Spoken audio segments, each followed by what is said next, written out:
Drugs, বাল্য বিবাহ, বহু বিবাহ আদিৰ বিৰুদ্ধে সজাগতা সভা।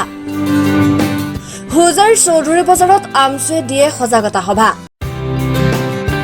সমাজখনত চলি থকা অপৰাধজনিত কাৰ্যকলাপ ৰোধ কৰাৰ বাবে দিয়া হয় সজাগতা সভাৰ। সভাত উপস্থিত থাকে প্ৰায় 5 শতাধিক লোক।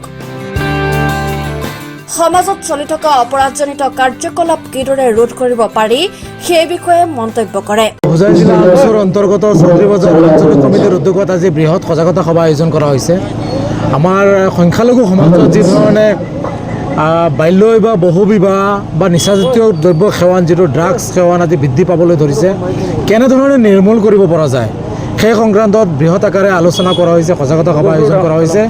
তাৰ সমান্তৰালভাৱে আমাৰ মূল মন্ত্ৰ আমচুৰ ঘৰে ঘৰে শিক্ষা তেতিয়াই ৰক্ষা, এই মূল মন্ত্ৰ হিচাপে লৈ শিক্ষাৰ ওপৰত সজাগতা সভা বৃদ্ধি কৰা হৈছে।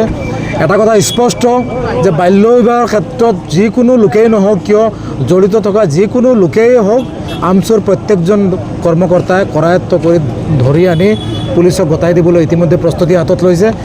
কোনো কাৰণতে বাল্য বিবাহৰ ক্ষেত্ৰত আপোচ কৰা নহ'ব।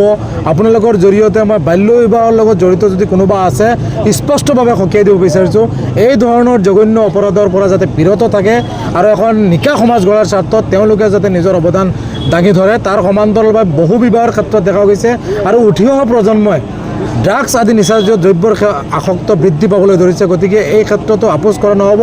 আমি প্ৰয়োজন সাপেক্ষে এই ধৰণৰ সমাজ বিৰোধী কাৰ্যকলাপৰ বিৰুদ্ধে প্ৰয়োজন সাপেক্ষে আমচুৰ কৰ্মকৰ্তাই যুদ্ধ কৰিবলৈ প্ৰস্তুত আছে।